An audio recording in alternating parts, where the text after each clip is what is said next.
유다의 왕 요시아의 아들 여호야김 넷째 해 곧 바벨론의 왕 느부갓네살 원년에 유다의 모든 백성에 관한 말씀이 예레미야에게 임하니라.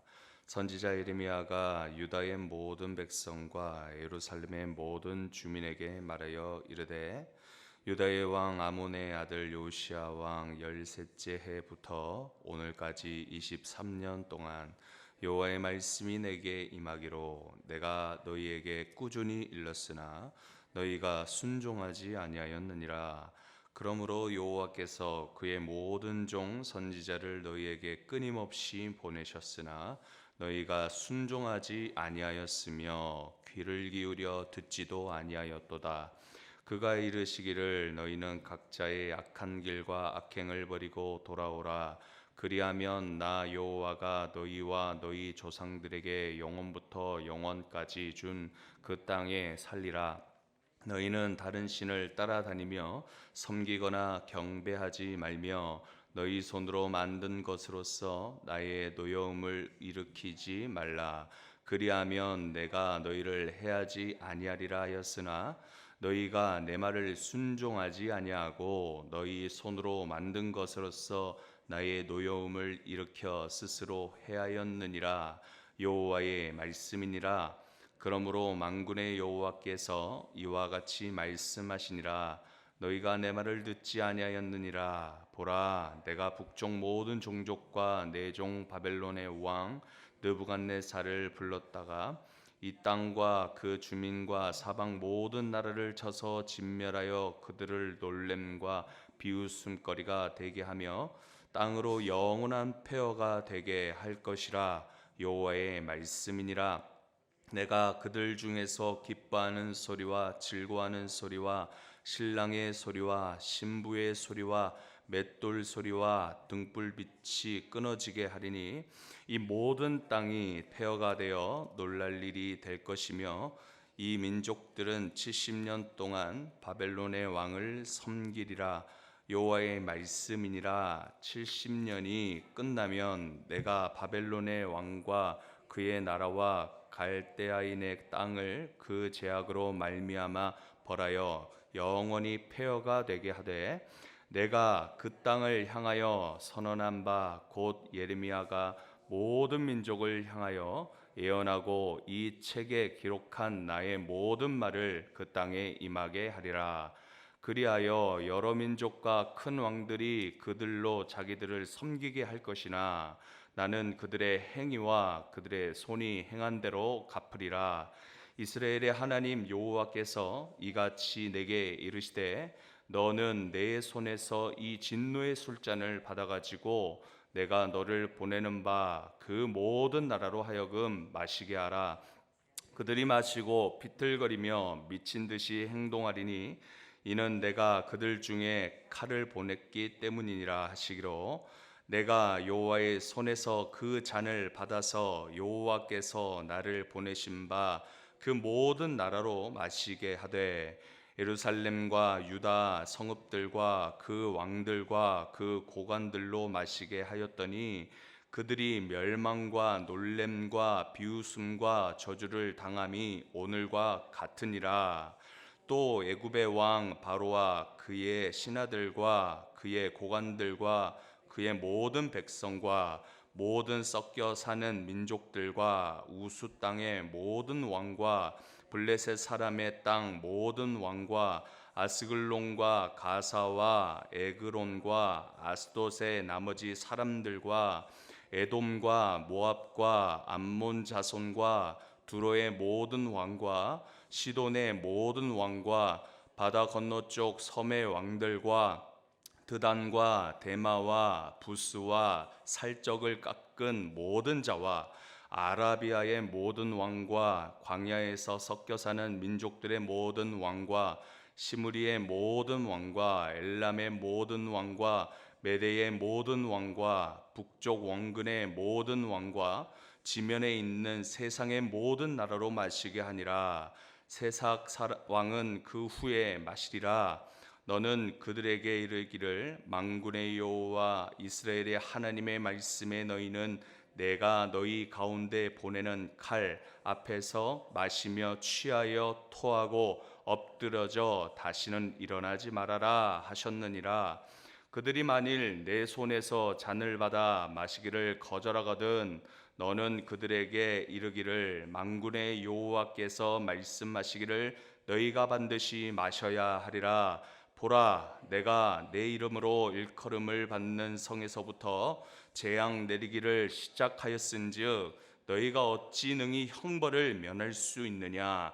면하지 못하리니 이는 내가 칼을 불러 세상의 모든 주민을 칠 것임이라 하셨다 하라.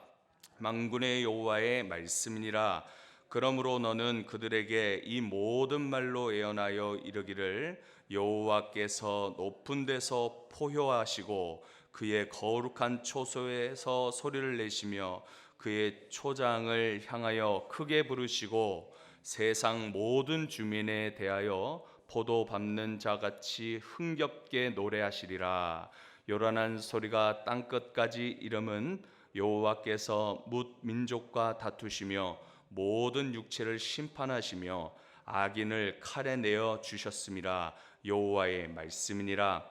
만군의 여호와께서 이와 같이 말씀하시니라. 보라, 재앙이 나서 나라에서 나라에 미칠 것이며 큰 바람이 땅 끝에서 일어날 것이라. 그날에 여호와에게 죽임을 당한 자가 땅 이 끝에서 땅 저 끝에 미칠 것이나 그들을 위하여 애곡하는 자도 없고 시신을 거두어 주는 자도 없고 매장하여 주는 자도 없으리니 그들은 지면에서 분토가 되리로다. 너희 목자들아 외쳐 애곡하라. 너희 양떼의 인도자들아 잿더미에서 뒹굴라. 이는 너희가 도살당한 날과 흩음을 당할 기한이 찼음인즉 너희가 귀한 그릇이 떨어짐 같이 될 것이라. 목자들은 도망할 수 없겠고 양떼의 인도자들은 도주할 수 없으리로다. 목자들이 부르짖는 소리와 양떼의 인도자들이 애곡하는 소리여 여호와가 그들의 초장을 황폐하게 함이로다. 평화로운 목자들이 여호와의 진노하시는 열기 앞에서 적막하게 되리라. 그가 젊은 사자같이 그 굴에서 나오셨으니 그 호통치시는 분의 분노와 그의 극렬한 진노로 말미암아 그들의 땅이 폐허가 되리로다 하시니라. 아멘. 오늘 이 새벽에 하나님의 지혜와 은총이 여러분 가운데 있기를 소망합니다. 지난 24장에 보시면 이 말씀에서는 하나님께서 예레미야에게 성전 앞에 놓인 좋은 무화과와 그리고 나쁜 무화과를 보이시면서 좋은 무화과인 여호야긴과 함께 바벨론의 포로로 잡혀간 자들의 이 구원을 선포하시고 그리고 나쁜 무화과인 이 시드기야와 함께 가나안에 남은 자들 이 사람들은 하나님께서 저주와 심판을 명하십니다. 오히려 포로된 자들이 생명을 얻고 예루살렘의 남은 자들이 환난을 당하는 것은 어떤 차이냐면 바로 회개의 차이였습니다. 하나님 앞에 회개하지 아니하고 여전히 악행하면서 부족함 없이 많은 것을 누리며 사는 그들의 삶을 부러워할 필요가 없음을 말씀합니다. 자, 이제 우리가 함께 읽었던 이 25장에 들어오면서 이것은 예레미야가 23년간 자신의 사역의 시간을 돌아보고 있습니다. 요시야 13년째 BC 627년에서 요야김 4년째 해인 BC 605년, 그러니까 23년의 이 시간이 지나는 동안에 이 사역의 결과는 어떠했냐면 참 어두웠습니다. 이것은 예레미야가 사역을 소홀히 한 그런 결과가 아니었습니다. 3절과 4절을 보시면 예레미야는 꾸준히, 그리고 4절에 하나님은 끊임없이 백성들을 돌이키기 위한 노력이 있었다라는 것을 우리가 바라봅니다. 그럼에도 불구하고 이들의 모습은 불순종이었습니다. 그 불순종에서 이제 낳은 결과가 바로 이 사역의 어둠의 모습이었습니다. 그럼에도 불구하고 여러분, 사명 맡은 자는 하나님의 말씀 따라 성실과 충성을 다해야 된다는 것이죠.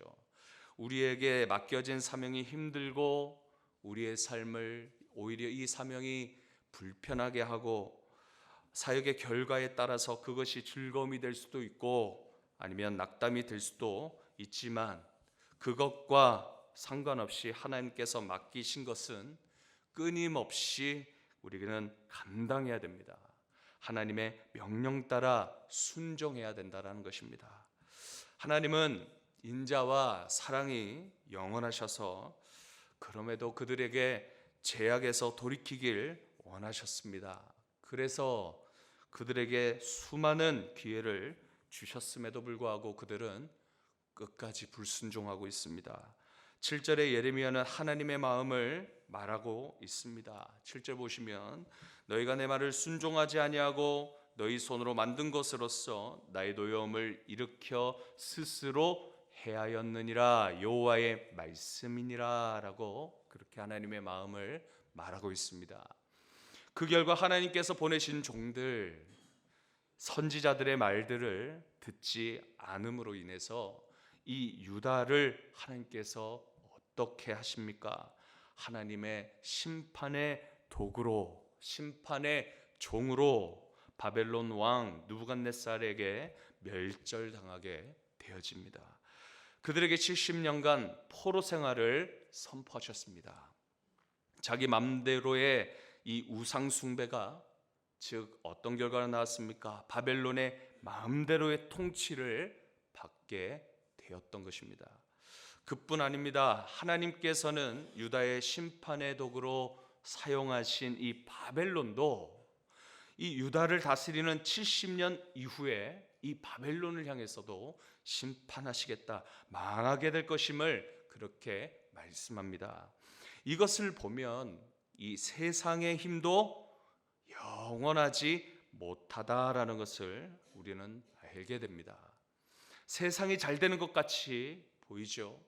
세상 방식이 성공의 방식처럼 보이지만 끝내 하나님의 주권대로 하십니다. 끝내 하나님의 그 오르신 뜻대로 모든 것이 흘러가게 되어 있음을 오늘 이 말씀을 통해서 우리에게 보여주고 있습니다.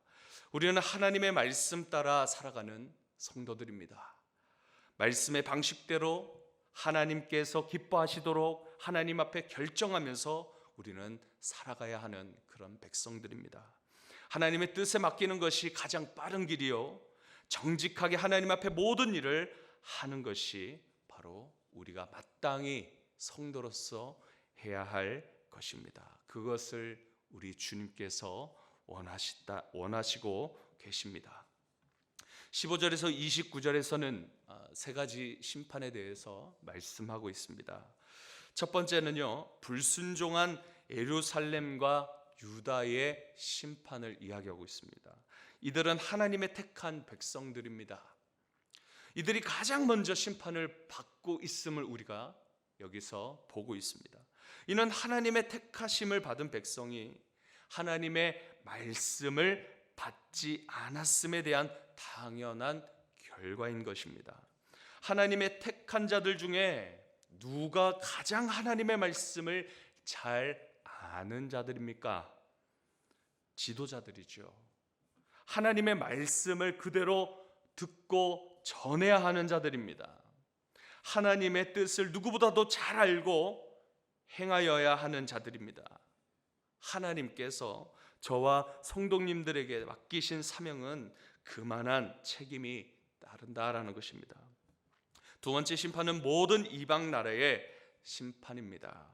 18절 이후부터 보시면 수많은 이방 나라의 민족들의 이름들이 쫙 나열되어져 있는 것을 우리가 봅니다.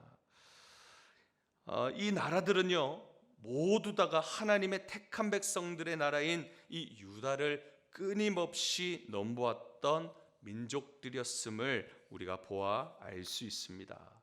하나님은 이들까지도 심판하시는 것은 작은 유다의 하나님이 곧 이 세상의 주권자이심을 보이시고자 한다라는 것입니다. 하나님은 이 만유의 주이심을 우리는 기억해야 한다는 것이죠. 세 번째 심판은 모든 이방 민족을 향한 이 심판이 절대 거절할 수 없는 것임을 말씀하고 있습니다. 28절에 에레미야가 그 민족들에게 멸망을 선포하지만 그들은 다 듣지 않습니다. 그러나 그 민족들이 하나님의 진노의 잔을 거절하지 못하고 반드시 받게 될 것임을 하나님께서는 분명하게 철저한 심판에 대해서 선포하십니다. 30절에서 38절에 보면 이 심판에 대한 내용이 있습니다. 앞전 본문에서도 벗어나지 않지만 이 심판은 하나님께서 철저하게 진행되어질 것임을 말씀합니다. 30절에서 33절에 온 땅의 재앙, 이 목자들의 멸망에 대해서 말씀하는데, 자 30절에 그의 초장에서 즉 예루살렘에서 시작되어지는 재앙이 세상 모든 주민들에게 퍼져가는 것을 볼 수 있습니다. 이 심판의 철저함, 자 이것을 보시면 이 심판의 철저함에 대해서 33절에 기록합니다. 함께 33절 읽어보겠습니다. 시작. 그날에 여호와에게 죽임을 당한 자가 땅 이 끝에서 땅 저 끝에 미칠 것이나 그들을 위하여 애곡하는 자도 없고 시신을 거둬주는 자도 없고 매장하여 주는 자도 없으리니 그들은 지면에서 분토가 되리로다. 그렇게 명하고 있습니다. 태풍이 불어 지나간 자리는 폐허만이 남아있는 것처럼 철저한 하나님의 이 심판의 자리는 다시 일으킬 수 없을 만큼 처참할 뿐입니다. 33절에 수많은 시신이 온 땅에 분토가 될 만큼 질비하고 이 시신을 장례치를 사람조차 없습니다. 이 끔찍한 이 심판의 원인이 무엇인지 우리 여러분 함께 기억하십시다. 하나님을 버리고 말씀을 버리고 우상을 섬기는 우리의 연약함은 없는지 우리 스스로 돌아보시길 바랍니다. 34절부터 목자들을 향한 메시지를 전하고 있습니다. 곧 이 지도자들을 향한 메시지입니다. 그들은 하나님 주신 것을 자신의 것으로 그렇게 여기고 자신의 권력과 능력처럼 말하고 행하였습니다. 하나님의 말씀이 아니라 내 말씀이 곧 하나님의 말씀이라고 스스로 하나님인 양 그렇게 말하였습니다. 책망이 아니라 축복과 평안만을 외쳐댔습니다. 자기 생각, 자기 꿈이 곧 하나님의 계시라고 말하였습니다. 애통하고 회개할 때는 심판은 이미 지나가고 즐거워하라 그렇게 거짓 말씀을 전하고 있습니다. 시대와 타락의 시작은요 지도자에게로부터 시작됩니다. 반대로 하나님이 주시는 회복과 은혜도 지도자들을 통해서 주신다 이 말입니다. 이제 말씀을 맺겠습니다. 악인이 더 성공하고 잘 되어가는 시대를 우리가 살아가고 있습니다. 오히려 바른 말하고 선한 사람이 잘 되기 힘든 시대입니다. 그렇다고 우리가 세상적 대세만을 따르시겠습니까? 불순종한 하나님의 택한 백성들의 나라까지도 모든 이방 민족들도 심판하시는 우리 하나님이십니다. 유다를 포로 삼아 70년간 잘 지내온 바벨론이나 그들도 끝내 망하는 꼴을 우리가 함께 보았습니다. 자, 우리가 따르는 세상적 강함은 어떻습니까? 영원합니까? 영원하지 않습니다. 영원한 것을 붙드십시다. 하나님의 말씀만 영원하다는 것을 우리가 알고 있지 않습니까? 하나님만 붙드십시오. 그리고 특별히 지도자들도 그리고 성도들도 우리의 거룩을 지켜 나가십시다. 주님 기다리고 있습니다. 여전히 우리를 향해서 기회를 던져주시고 계시고 말씀하고 있습니다. 지금 돌아가서 하나님께서 친히 사용하시는 사명자로 다시 나아가시는 우리 하나님의 백성들 모두가 되시길 간절히 소망합니다. 기도하겠습니다. 하나님, 오늘도 우리에게 말씀해 주시고 기회를 주셔서 감사합니다. 우리가 깨달아 주님의 말씀으로 돌아가는 은혜가 오늘 이 새벽에 있게 하시고 하나님, 돌이키게 하여 주시길 간절히 소원합니다. 악행의 길이 너무나 익숙해져 버려 있다면 주님, 더 늦기 전에 우리를 흔들어 깨워 주십시오. 흔들릴 때에, 진동할 때 깨달아 돌아가는 은혜가 우리 가운데 있게 하여 주옵소서. 오늘 이 새벽에 나온 성도들 붙들어 주시고 하나님, 이 새벽에 더 깊은 기도로 하나님 주시는 그 응답의 은혜로 받아 즐거움으로 기쁨으로 살아가는 승리하는 우리 성도들 되게 하여 주옵소서. 예수님의 이름으로 기도드립니다. 아멘.